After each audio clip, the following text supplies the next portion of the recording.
there, my name is Jess and I am the programmer at the Morinville Community Library. So today I wanted to talk to you a little bit about one of our programs that we're going to be running, and it is a seed saving workshop.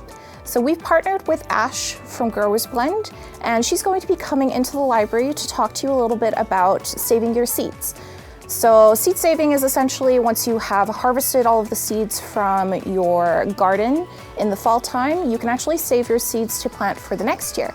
So this workshop is going to be running for ages 16 plus on March 15th from 6 to 8.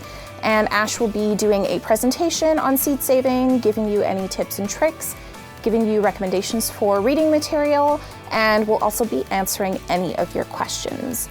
So again, that is a seed saving workshop on March 15th from 6 to 8 p.m.